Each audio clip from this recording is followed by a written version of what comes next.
গতকাল কলকাতা হাইকোর্ট পশ্চিমবাংলায় অবৈধভাবে নিযুক্তি পাওয়া যে 36,000 চাকুরি বাতিল হয়েছিল সেগুলো মানবিক কারণ দেখিয়ে পুনর্বহাল করার জন্য রায় দিয়েছে।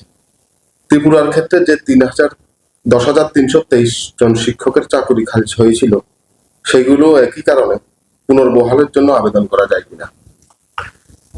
হ্যাঁ, আমিও খবরটা দেখেছি যে মাননীয় কলকাতা হাইকোর্ট যে 36,000 চাকুরি যেগুলো অবৈধভাবে এই চাকরি নিযুক্তি হয়েছে এই কারণে খারিজ করেছিল,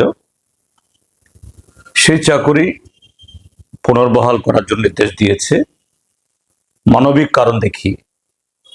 অর্থাৎ যতটুকু এই খবর এখন অবধি পত্রপত্রে দেখেছি, এতে ওই বৈধ অবৈধ নিয়ে হাইকোর্ট কোনো প্রশ্ন তুলেনি। 36,000 চাকরি অনেকদিন তারা করেছে, এখন চাকরি যদি চলে যায় বা চলে গেছে, এই পরিবারগুলো কি করে চলবে, সেই মানবিক কারণ দেখিয়ে এটা পুনর্বিবেচনা করার জন্য তারা সেই সিদ্ধান্ত তারা গ্রহণ করেছেন। হ্যাঁ, এই যে রায় আসার পর ত্রিপুরাজ্যের মধ্যেও নানা মহলে এটা আলোচনা হচ্ছে ইতিমধ্যেই। কিন্তু আমি এই জায়গায় একটা কথা বলে রাখছি, পশ্চিম বাংলার এই 36,000 চাকুরি খারিজ হওয়ার পেছনে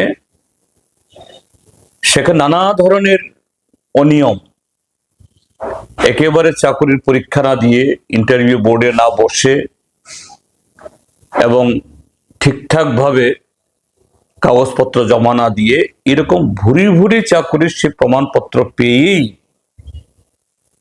এই চাকুরি খারিজ করা হয়েছে।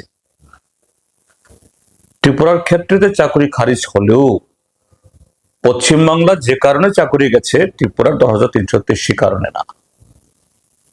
এখানে বলেছে, কোর্টও এটা স্বীকার করেছে যে এখানে এই চাকুরি প্রদানের জন্য যে প্রক্রিয়া, অর্থাৎ ইন্টারভিউ প্রসেস, এখানে কোনো ধরনের অনিয়ম ছিল না, স্বজন পোষণ ছিল না।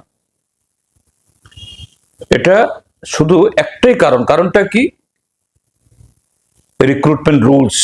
যে রিক্রুটমেন্ট রুলস 1980 ইংরাজি প্রথম বামফ্রন্ট সরকার থেকে চলে আসছিল, যে রিক্রুটমেন্ট রুলস মোতাবেক এ রাজ্যে হাজার হাজার চাকরি হয়েছে এবং ত্রিপুরাজ্যের এই মুহূর্তেও প্রত্যেকটা দপ্তরে যতজন সরকার কর্মচারী আছেন তারাও এই রিক্রুটমেন্ট রুলস থেকে এসেছেন। কাজেই এটা নিয়ে অতীতে কোনো প্রশ্ন ওঠেনি, কিন্তু এই ক্ষেত্রেতে এই প্রশ্ন উঠিয়ে এটাকে খারিজ করা হয়েছে। অর্থাৎ এখানে কোনো অনিয়ম না। রিক্রুটমেন্ট রুলসের ক্ষেত্রেতে এটা সাংবিধানিক যে এই নিয়ম, এটা একটু ব্যতিক্রম হয়েছে। এই হলো কোর্টের অবজারভেশন। এখন এই 36,000 চাকরি মানবিক কারণে পুনর্বহালের যে ঘটনা ঘটেছে, আমি সেই প্রেক্ষিতে বলতে চাই যে এখন ত্রিপুরাজ্যের এই কেসটি হাইকোর্ট হয়ে সুপ্রিম কোর্ট অব্দি গেছে, নানাভাবে গেছে, সুপ্রিম কোর্ট এই রায় বহাল রেখেছে। তাহলে এই যে মানবিক যে এই কারণ বা মানবিকভাবে এটাকে এই রায়টিকে পুনর্বিবেচনা করবে কে বা কে তুলবে? আমার যে কমন সেন্স, আমার যে সীমিত অভিজ্ঞতায় আমি যেটা বলতে চাই, এটা যারা ভিকটিম 10,323-এর মধ্যে, তারা হয়তো কেউ যদি এই দরখাস্ত করেন সুপ্রিম কোর্টে বা হাইকোর্টে, এটা শুনবে কিনা আমি জানি না, বা এরকম কোনো সুযোগ আছে কিনা আমার জানা নেই, আমি আইনজ্ঞ নই। কিন্তু অবশ্যই এটা আমি বলবো যে ত্রিপুরার যে সরকার,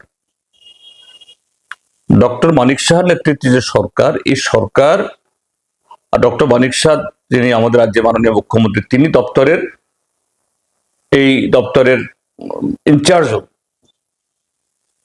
তিনি হয়তোবা সুপ্রিম কোর্টেই হোক বা হাইকোর্টে যে নজির কলকাতা হাইকোর্ট দেখিয়েছেন, সে নজির যাতে হাইকোর্ট বা সুপ্রিম কোর্ট এটাকে মেনে ত্রিপুরার ক্ষেত্রেতেও পুনর্বিবেচনা করেন, হয়তোবা এই আবেদন করতেই পারেন।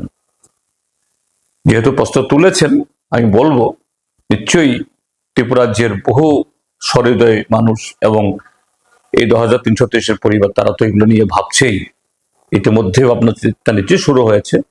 আমি তাদের সকলের পক্ষ থেকে আমাদের রাজ্য সরকারকে বলবো যে এই বিষয়টা এইভাবে তারা ভাবতে পারেন কিনা, এই আবেদন সুপ্রিম কোর্টে বা হাইকোর্টে পৌঁছাতে পারেন কিনা, এটা করা দরকার। একটা চেষ্টা তো হতে পারে, এবং এই চেষ্টায় হয়তোবা সেরকম যদি সুপ্রিম কোর্টের মন গলে, যেহেতু সুপ্রিম কোর্ট অব্দি গেছে, তাহলে 2333 ইতিমধ্যে এদের মধ্যে অনেকেই মারা গেছেন, অন্যরা অত্যন্ত কঠিন অবস্থায় তারা আছেন।